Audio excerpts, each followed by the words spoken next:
नमस्कार, मैं हूं आपके साथ प्रगति चतुर्वेदी और आप देख रहे हैं साधना प्लस बिहार झारखंड। खबरों की शुरुआत करेंगे, लेकिन उससे पहले नजर सुर्खियों पर। कटिहार में एनडीआरएफ की टीम ने संभाला मोर्चा। उड़ीसा के कटक से एनडीआरएफ की आई विशेष टीम। बाढ़ से निपटने की तैयारी में जुटी टीम। बिहटा में अपराधियों के हौसले बुलंद। बेखौफ अपराधियों ने की गोलीबारी। घटना में एक व्यक्ति की मौत। जांच में जुटी पुलिस। नालंदा पुलिस टीम को मिली बड़ी सफलता। महज 48 घंटे के अंदर आरोपी को किया गिरफ्तार। एसिड अटैक मामले में 5 आरोपियों को किया गया गिरफ्तार। और लातेहार में रफ्तार का फिर से दिखा कहर। अनियंत्रित हाईवा ने बाइक सवार को मारी टक्कर। हादसे में बाइक सवार की मौत। जांच में जुटी पुलिस।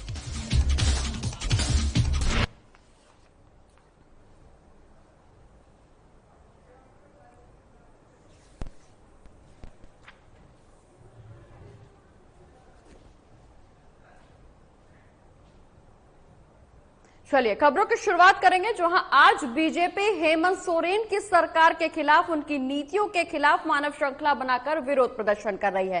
सीधा लिए चलते हैं मोरहाबादी मैदान, जहां हमारे वरिष्ठ संवाददाता नवीन शर्मा लाइव जुड़ रहे हैं हमारे साथ। वहां की पल पल अपडेट। नवीन, क्या कुछ मौजूदा हालात? बीजेपी हेमंत सरकार के खिलाफ विरोध प्रदर्शन कर रही है, मानव श्रृंखला बनाई जा रही है। बीजेपी लगातार हेमंत सरकार की नीतियों का विरोध करते हुए नजर आ रही है। क्या कुछ मौजूदा स्थिति?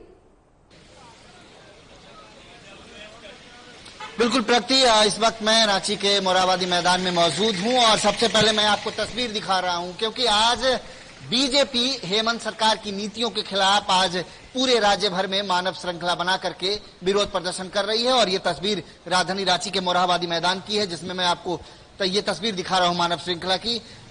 बीजेपी के प्रदेश अध्यक्ष राज्यसभा सांसद दीपक प्रकाश भी इस मानव श्रृंखला में मौजूद हैं। और सामने की तस्वीरों में आप देखेंगे जो रांची के उप मेयर, वो आपको तस्वीरों में दिख रहे होंगे। इसके अलावा जो विधायक हैं सीपी सिंह, वो मौजूद हैं। और सामने की तस्वीरों में देखेंगे कि दीपक प्रकाश जी मौजूद हैं। और मैं कोशिश करूंगा जो प्रदेश अध्यक्ष है उनसे बात करने की भी कोशिश करूंगा। सर, आज के प्रदर्शन को लेकर के हेमंत सरकार की तरफ से भी कई जो जेएमएम की तरफ से कुछ आरोप लग रहे हैं कि ये केवल एक नौटंकी बताया जा रहा है। बीजेपी के पास कुछ नहीं है। उनके पास तो सिर्फ जनता के द्वारा लूटे हुए पैसे, ट्रांसपोर्ट पोस्टिंग में अफसरों से लिए हुए पैसे, गरीबों को सताने वाले उनके पास नीयत है, नीति है। हमारे पास तो जनता का आशीर्वाद है और इसलिए आने वाला समय इनके लिए सबसे बुरा साबित होगा, क्योंकि कांग्रेस इसके साथ है और जिस पार्टी के साथ कांग्रेस है और जो कांग्रेस के साथ है उनकी दुर्गति लिखी हुई है। अच्छा, प्रशासन पर आप सवाल उठा रहे हैं, इसको लेकर के भी कि आपको भरोसा नहीं है प्रशासन पर? सवाल यहाँ पर प्रशासन किस प्रकार का प्रशासनिक व्यवस्था है? जो ट्रांसफर पोस्टिंग में पैसे लेकर आए हुए पदाधिकारी, उन पदाधिकारी का कोई नैतिकता नहीं होता है।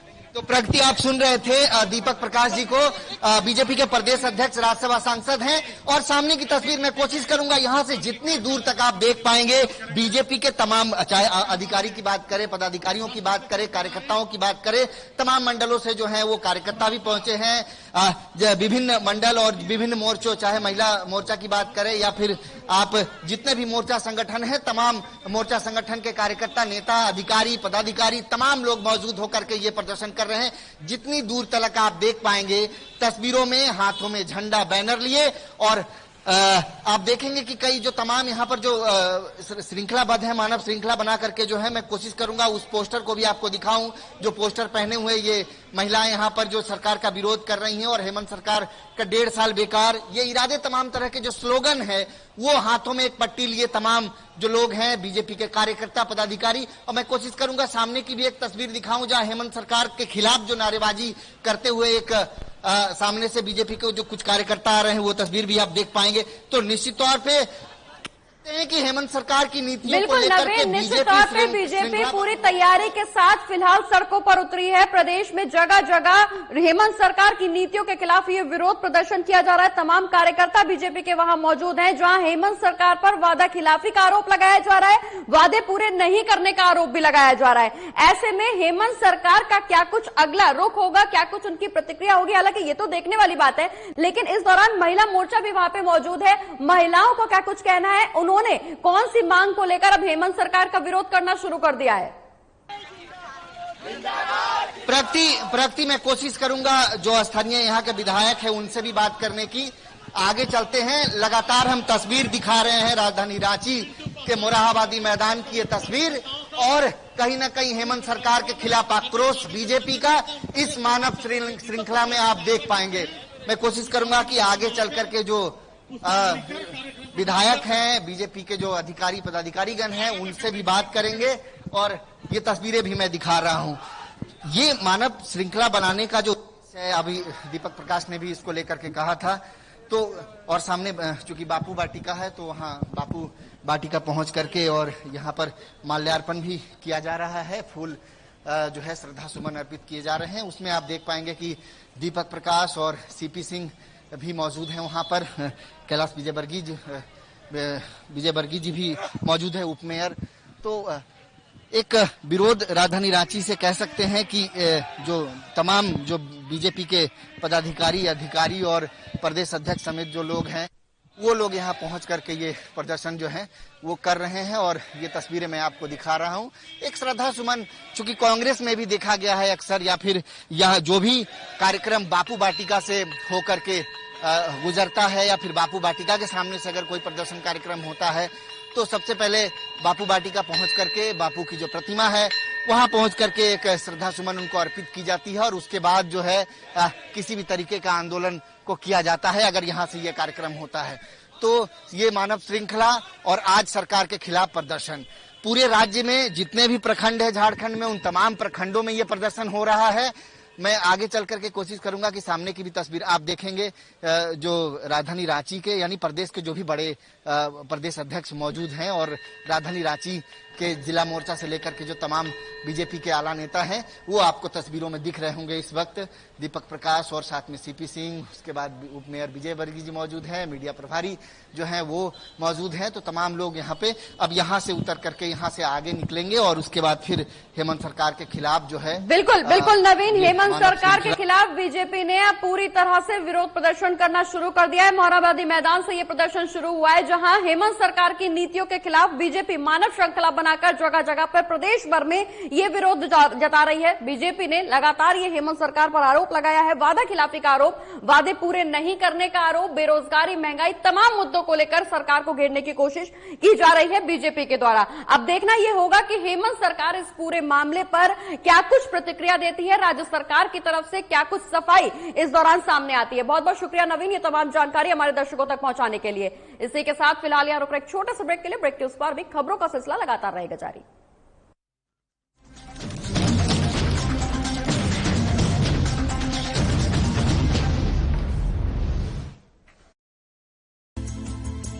Lifeline hospital and research centre Barauni dairy के नजदीक।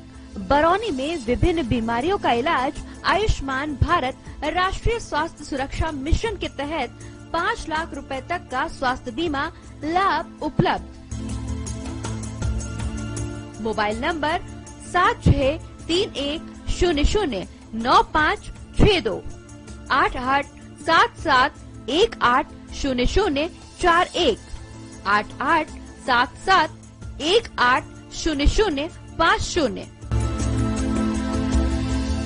किरण नेत्रालय सेवा समिति, फुलवरिया बाजार, बरौनी में अमेरिकन फिको एम्निफिकेशन मशीन द्वारा मोतियाबिंद का ऑपरेशन, साथ ही अमेरिकन लेंस मात्र 10,000 रुपए में। Mobile number 9431282668 7763039050। Sudha hospital and trauma centre near bullet showroom Karnibagh, Naulakha Mandir के समीप, सारवा रोड, देवघर में पीएमसीएच पटना एवं एम्स दिल्ली से प्रशिक्षित डॉक्टरों द्वारा इलाज किया जाता है। साथ ही आयुष्मान भारत योजना के तहत निशुल्क ऑपरेशन की सुविधा के साथ दवा मुफ्त। Mobile number 8340555751 6203513706। श्रावण माह में शिवमय संसार, महादेव की महिमा अपरंपार। घर बैठे ही करें बाबा बैद्यनाथ के दर्शन सह परिवार। संध्या आरती देवघर स्थित बाबा बैद्यनाथ मंदिर के गर्भगृह से देखें संध्या आरती का सीधा प्रसारण सिर्फ साधना प्लस न्यूज पर।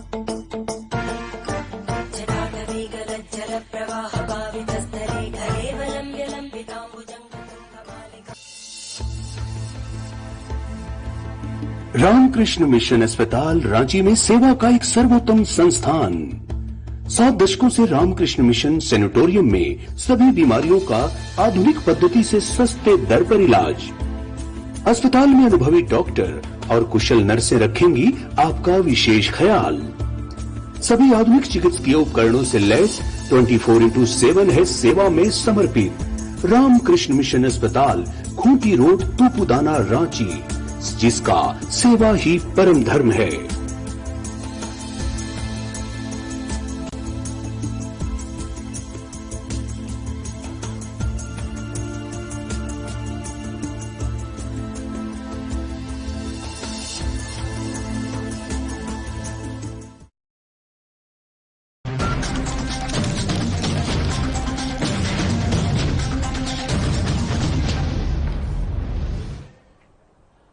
और ब्रेक के बाद एक बार फिर से स्वागत है आपका। रुक करेंगे इस वक्त की बड़ी खबर का। राजधानी रांची से इस वक्त की बड़ी खबर, जहां राज्य में मेडिकल प्रोटेक्शन एक्ट लागू होगा। इस वक्त की बड़ी खबर, जहां काफी लंबे समय से डॉक्टर्स के द्वारा मेडिकल प्रोटेक्शन एक्ट लागू करने की मांग की जा रही थी, वहीं मरीजों और डॉक्टरों के हित को ध्यान में रखते हुए ये मेडिकल प्रोटेक्शन एक्ट लागू करने का फैसला लिया गया। इस वक्त की बड़ी खबर हम आपको बता रहे हैं, जहां मेडिकल प्रोटेक्शन एक्ट लागू किया जा रहा है। इस वक्त की बड़ी खबर, जहां झारखंड में जल्द लागू होगा मेडिकल प्रोटेक्शन एक्ट। स्वास्थ्य मंत्री ने मेडिकल प्रोटेक्शन एक्ट के प्रस्ताव को मंजूरी दे दी है। आगामी विधानसभा के सत्र में पेश होगा मेडिकल प्रोटेक्शन एक्ट। इस विधेयक में डॉक्टर्स के साथ साथ मरीजों की सुरक्षा और हितों का भी ध्यान रखा जाएगा। लंबे समय से राज्य के डॉक्टर्स द्वारा मेडिकल प्रोटेक्शन एक्ट लागू करने की मांग की जा रही थी, वहीं डॉक्टर्स की मांग को अब मानते हुए मरीजों की सुरक्षा और हितों को ध्यान में रखते हुए स्वास्थ्य मंत्री ने मेडिकल प्रोटेक्शन एक्ट के प्रस्ताव को मंजूरी दे दी है। और इसी खबर पर ज्यादा जानकारी के लिए बिहार झारखंड के संपादक दीपक ओझा जी हमारे साथ जुड़ गए हैं। दीपक जी, झारखंड में जल्द ही मेडिकल प्रोटेक्शन एक्ट लागू होगा। काफी लंबे समय से डॉक्टर्स इसकी मांग कर रहे थे। अब डॉक्टर्स की मांग को मानते हुए स्वास्थ्य मंत्री ने मंजूरी दे दी है। क्या है ये मेडिकल प्रोटेक्शन एक्ट और इससे डॉक्टर्स और मरीजों को क्या कुछ सुविधा और लाभ मिलेगा? बिल्कुल प्रगति, ये जो मेडिकल प्रोटेक्शन एक्ट है, ये एक तरह से यूं कहें कि डॉक्टरों के लिए खुशखबरी है। और बहुत दिनों से जो डॉक्टर हैं वो मांग कर रहे थे कि राज्य में मेडिकल प्रोटेक्शन एक्ट लागू किया जाए, क्योंकि आए दिन खबरें आते रहती है कि डॉक्टरों और मरीज के परिजनों में झड़प होते रहती है। और कभी डॉक्टर मरीजों के साथ दुर्व्यवहार करते हैं, कभी मरीजों के जो परिजन हैं वो डॉक्टरों के साथ दुर्व्यवहार करते हैं। तो इन सब चीजों को लेकर के जो मेडिकल एसोसिएशन है, IMA है, वो राज्य सरकार से मांग करते आया है। और पूर्व की सरकारों में भी ये मांगे उठती रही है, लेकिन इस सरकार ने सक्रियता दिखाते हुए जो मेडिकल एसोसिएशन की मांग है उस पर अमल की है। और अहम मुद्दा मानते हुए इसको कल जो स्वास्थ्य मंत्री है बन्ना गुप्ता झारखंड के, वो मेडिकल प्रोटेक्शन बिल के प्रस्ताव को मंजूरी दे दिए हैं। और जो बन्ना गुप्ता स्वास्थ्य मंत्री है, उनका कहना है कि राज्य के डॉक्टर कई सालों से इसकी मांग कर रहे थे। पूर्व की सरकारों ने इसको संजीदगी से नहीं लिया, लेकिन राज्य सरकार डॉक्टरों की सुरक्षा को लेकर भी गंभीर है। बिल्कुल दीपक जी, राज्य सरकार मरीजों की और डॉक्टर्स की दोनों की सुरक्षा को लेकर काफी गंभीर नजर आ रहा है। इसी के चलते ये जो काफी लंबे समय से जो मांग की जा रही थी डॉक्टर्स द्वारा, मरीजों द्वारा, उसको ध्यान में रखते हुए अब ये मेडिकल प्रोटेक्शन एक्ट लागू करने की मांग जो की जा रही थी उसको अब पारित कर दिया गया। उसका प्रस्ताव को मंजूरी मिल गई है। झारखंड सरकार की तरफ से काफी बड़ा फैसला आया है, क्योंकि अगर हम पिछले कोरोना काल की बात करें तो कोरोना काल के दौरान ऐसी स्थिति कई बार पैदा हुई है जहां डॉक्टर्स द्वारा मरीजों को परेशान किया गया, वहीं मरीजों के परिजनों द्वारा डॉक्टर्स को भी परेशान किया गया। इसी पूरे मामले को देखते हुए राज्य सरकार ने, स्वास्थ्य मंत्री ने इसमें मंजूरी दी है इस प्रस्ताव को। लेकिन ये कब से लागू हो पाएगा, कब से अमल में आ पाएगा? क्योंकि मंजूरी तो मिल गई है, लेकिन अब ये वाकई एग्जिस्टेंस में कब तक आ पाएगा? प्रगति आने वाले जो विधानसभा सत्र हैं, झारखंड में मानसून सत्र का आहूत होना अभी बाकी है और झारखंड के मानसून सत्र में इसको लाने की तैयारी है। और कल गन्ना गुप्ता स्वास्थ्य मंत्री ने कहा है कि इस प्रस्ताव को आगामी जो विधानसभा का सत्र है उसमें पेश किया जाएगा और इसकी मंजूरी मिलने के बाद ही ये राज्य में लागू हो जाएगा। और इसमें खास बात यह है प्रगति की जो स्वास्थ्य मंत्री हैं उन्होंने कहा है कि डॉक्टर तो मांग करते हैं कि हमारी सुरक्षा के लिए एक्ट बनाया जाए, लेकिन जब ये बातें आती हैं कि डॉक्टरों ने मरीजों के परिजन पर हमला कर दिया, मरीजों पर हमला कर दिया, तो इस जो विधेयक है, ये जो कानून आएगा, इसमें मरीजों के सुरक्षा और हितों का भी ख्याल रखा गया है कि कोई भी मनमानी नहीं कर पाएगा, न डॉक्टर मनमानी कर पाएंगे, कहीं मरीज के परिजन मनमानी कर पाएंगे। तो ये एक बड़ी कदम है कि दोनों का ख्याल रखा गया और आने वाले समय में जब ये राज्य में लागू होता है तो ये एक बड़ी पहल होगी। बिल्कुल बिल्कुल दीपक जी, जैसे ही ये कानून लागू होगा ये बड़ी पहल होगी, क्योंकि मरीजों और डॉक्टर्स दोनों की सुरक्षा और हितों को ध्यान में रखते हुए इस विधेयक को मंजूरी दी गई है। बहुत बहुत शुक्रिया दीपक जी, तमाम जानकारी हमारे दर्शकों तक पहुंचाने के लिए। और इसी के साथ फिलहाल वक्त एक छोटे से ब्रेक का, जल्द हाजिर होंगे कुछ और खबरों के साथ। देखते रहिए साधना प्लस, बिहार झारखंड।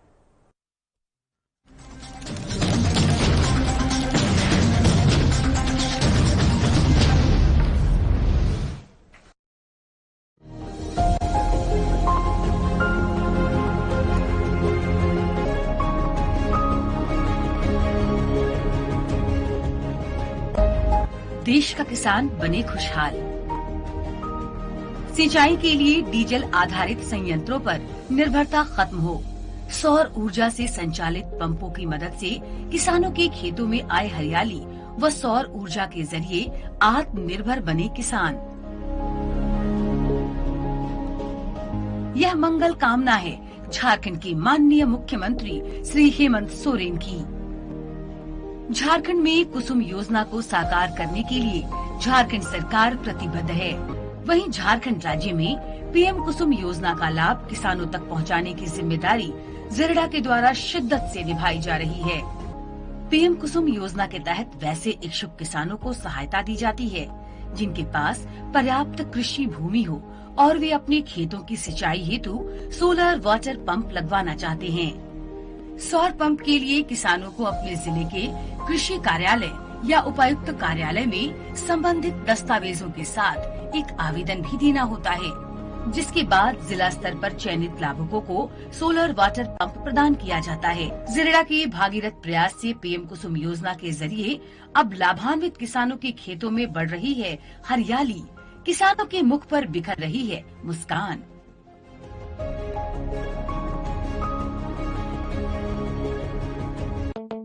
श्रावण माह में शिवमय संसार, महादेव की महिमा अपरंपार।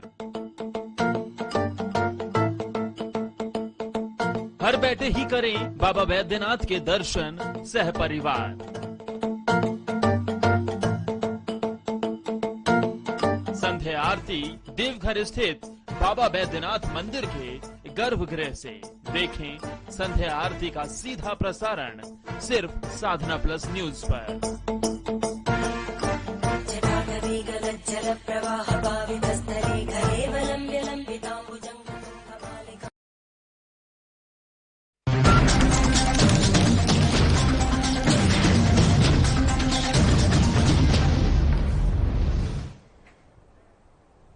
और ब्रेक के बाद एक बार फिर से रुख करेंगे खबरों का, जहां तेज प्रताप यादव, जगदानंद सिंह और तेजस्वी यादव को खरी खोटी सुनाने के बाद शुक्रवार देर शाम राबड़ी आवास पहुंचे थे। उन्होंने तेजस्वी यादव से मुलाकात की कोशिश भी की, लेकिन बात नहीं बन पाई। वहीं राबड़ी आवास के अंदर जब तेज प्रताप पहली बार गए तो पूर्व विधायक शक्ति सिंह यादव भी उनके साथ 10 सर्कुलर में पहुंचे। वहीं थोड़ी देर बाद तेज प्रताप यादव बाहर आए तो उन्होंने कहा कि वो अपने अर्जुन से बात करने आए हैं, लेकिन महज 5 मिनट के बाद ही गुस्से से भड़क गए। तेज प्रताप यादव ने बाहर आकर यह आरोप लगा दिया कि संजय यादव उन्हें तेजस्वी यादव से बातचीत नहीं करने दे रहे। गुस्से में तेज प्रताप यादव ने यह भी कहा कि तेजस्वी से उनकी बात शुरू हुई थी कि तभी संजय यादव ने उन्हें रोक दिया। तेज प्रताप ने बताया कि संजय यादव उन दोनों भाइयों के बीच में आ गए और उन्हें अपनी बात रखने से रोक दिया। इतना ही नहीं, संजय यादव तेजस्वी यादव को लेकर वहां से चले भी गए।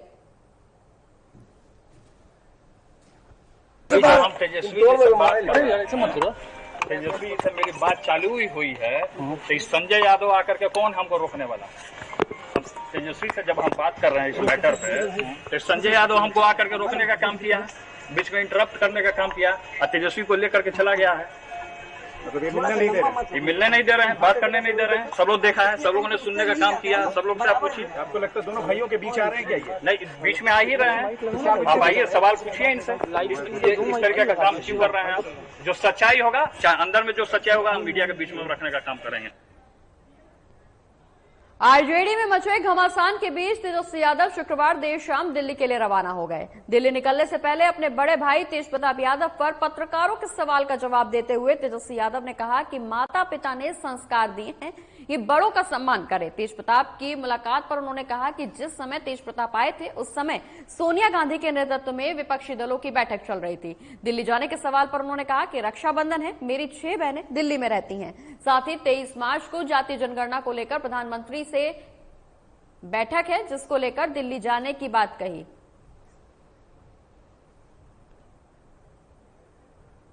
आपको पता है कि 22 तारीख को रक्षाबंधन है और हमारी 6 बहनें जो हैं दिल्ली एनसीआर में रहती हैं और 23 तारीख को जो है पूरी कमेटी जारी है विधानसभा की प्रधानमंत्री जी से मिलने, तो इस सिलसिले में हम लोग जा रहे हैं। यहाँ पर जो जिस तरीके से बयानबाजियां हो रही हैं, तेज प्रताप यादव नाराज हो गए लगता है आपसे, आपने कहा वो आए थे, मुलाकात हुई थी और आप सब लोग को पता है कि 4:30 बजे जो है हमारी ऑल ऑपोजिशन पार्टी की, जिसमें सोनिया गांधी जी की अध्यक्षता में बैठक हुई है, जिसमें 20 पार्टियां थी।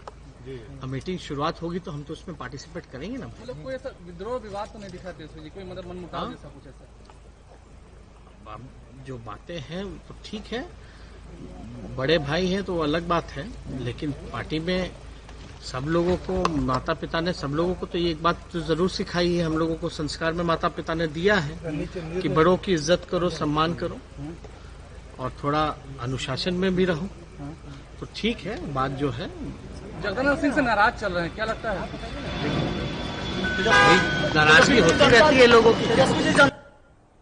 बढ़ते आगे, जहां कांग्रेस प्रदेश अध्यक्ष मदन मोहन झा ने तेज प्रताप यादव और जगदानंद सिंह को लेकर बयान दिया। मदन मोहन झा ने कहा कि किसी भी पार्टी में अनुशासन जरूरी होता है।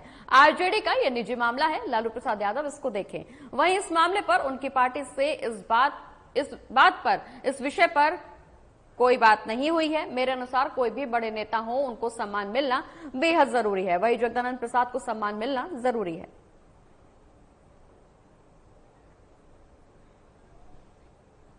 समझते हैं कि किसी भी दल में अनुशासन जरूरी है। जी। लेकिन हम ये दूसरे पार्टी का मामला है, मेरा अलायंस पार्टनर वो जरूर हैं, लेकिन मैं समझता हूँ कि लालू प्रसाद यादव जी इस बात को सुलझाने में सक्षम हैं और सुलझा भी लेंगे। जगदानंद जी सही है या तेज प्रताप सही है? नहीं, ये कैसे के दोनों का कहाँ इंटरनल मामला है, हम तो आपको समाचार पत्र में देखे हैं। जब तक मुझे उन लोग से किन्हीं से बात नहीं होगी या उनके दल से, तब तक ये कहना तो मुश्किल है। लेकिन मैं समझता हूँ कि कोई भी सीनियर आदमी हो, उनको सम्मान मिलना चाहिए।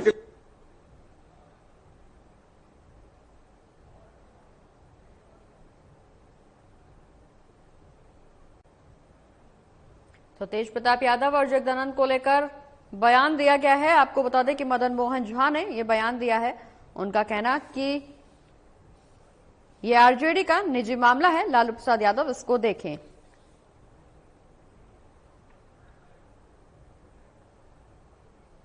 अगली खबर कटिहार से, जहां बाढ़ से बिगड़ते हालात के बाद एनडीआरएफ टीम ने मोर्चा संभाल लिया है। इस बीच एयरलिफ्ट के सहारे बिहार के 3 जिलों के लिए उड़ीसा कटक से एनडीआरएफ की विशेष टीम को बुलाया गया है। कटिहार से ये टीम अब आगे बाढ़ग्रस्त क्षेत्र मनिहारी के लिए प्रस्थान करेगी। वहीं एनडीआरएफ कमांडर विश्वनाथ चौधरी ने इस दौरान कहा कि पूरी एनडीआरएफ की टीम बाढ़ग्रस्त क्षेत्र में किसी भी हालात से निपटने के लिए तमाम अत्याधुनिक उपकरणों के साथ पूरी तरह से तैयार है। हम लोग उड़ीसा बेस से हैं, उड़ीसा मुंडली से हम लोग आए हुए हैं। हमारी टीम जो है एयरलिफ्ट होकर उड़ीसा से पटना आई थी, जो क्या मोकामा, लखीसराय और कटिहार सदर में डिप्लॉयड हुआ था। जिला प्रशासन के अनुसार हम लोग जो है काम यहाँ पर स्टार्ट किए हैं। हमें कटिहार सदर में हमारा इस लोकेशन पे अभी हम लोगों को टेम्परेरी यहाँ पर रखा गया था, लेकिन अभी जिला प्रशासन ने फिर हमें फर्दर डिप्लॉय मनिहारी के लिए किया है। वहाँ पर बाढ़ की विभीषिका को देखते हुए जिला प्रशासन ने ये निर्णय लिया है।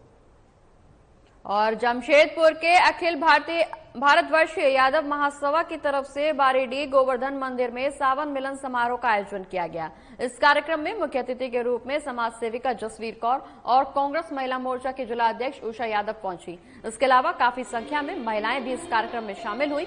वहीं महिलाओं ने नृत्य, रैंप वॉक और संगीत जैसे तमाम कार्यक्रमों में हिस्सा लिया। वहीं महिलाओं के बीच चूड़ी, सिंदूर, बिंदी भी बांटा गया। इस मौके पर अनीता सिंह को अखिल भारतवर्षीय यादव समाज के महासचिव बनाया गया, तो वहीं विभा यदुवंशी को महिला प्रकोष्ठ का महासचिव बनाया गया। हम लोग ये अखिल भारतीय यादव महासभा की तरफ से सावन महोत्सव मना रहे हैं और ये बारीडीह बस्ती के गोवर्धन मंदिर में मना रहे हैं। हमने सोचा कि ये यादवों श्री कृष्ण के ही वंशज यादव होते हैं और हम लोग इस गोवर्धन मंदिर में ही अखिल भारतीय यादव महासभा का सावन महोत्सव मना रहे हैं। और हमारी सभी बहनें बहुत ही उत्साहित हैं और उत्साह में इतनी उत्साहित हैं कि इनका नाचना गाना ये सब बहुत ही अच्छा लगा। और बस्ती की सारी महिलाएं, पुरुष भी हमारा बहुत ही ज्यादा सहयोग कर रहे हैं। और युवा यादव महासभा के हमारे भाई लोग भी हैं जिन्होंने हमारा बहुत सहयोग किया है। वहीं पटना में अपराधियों का तांडव जारी है। फिर एक बार अपराधियों ने बिहटा में 2 बड़ी घटनाओं को अंजाम दिया। बता दें कि बीते देर रात को थाना क्षेत्र के पैनल महुआ पाती के पास अज्ञात मोटरसाइकिल सवार अपराधियों ने मुखिया पति को गोलियों से भून डाला, जहां मौके पर ही उनकी मौत हो गई। वहीं थाना क्षेत्र के राजपुर गांव में देर रात अपराधियों ने एक व्यक्ति की चाकू मारकर हत्या कर दी, जहां नाराज लोगों ने हत्या के आरोपियों की गिरफ्तारी की मांग को लेकर सड़क जाम की। साथ ही इस दौरान मृतक की पहचान मुनेर थाना क्षेत्र के नरहना रहने वाले सुरेंद्र साव के 45 साल के बेटे पिंटू साव से मुखिया पति के रूप में की जा रही है, तो वहीं दूसरा राजपुर निवासी 45 वर्षीय सिद्धनाथ लाल के रूप में की गई। बताया जा रहा है कि मनेर प्रखंड के कमला गोपालपुर पंचायत के वर्तमान मुखिया पति हैं। घटना के संबंध में बीते देर रात को पिंटू साव किसी फंक्शन से लौट रहे थे, जहां ये घटना हुई, जहां अपराधियों ने पहले से ही घात लगाए उनका इंतजार किया, जहां मौका मिलते ही उन्हें गोलियों से भून डाला, जिससे घटनास्थल पर ही उनकी मौत हो गई। घटना की जानकारी मिलते ही पुलिस मौके पर पहुंची। आपको बता दें कि पुलिस सभी मामलों में जांच पड़ताल कर रही है। और इसी के साथ इस बुलेटिन में फिलहाल इतना ही। आप देखते रहिए साधना प्लस बिहार झारखंड। नमस्कार।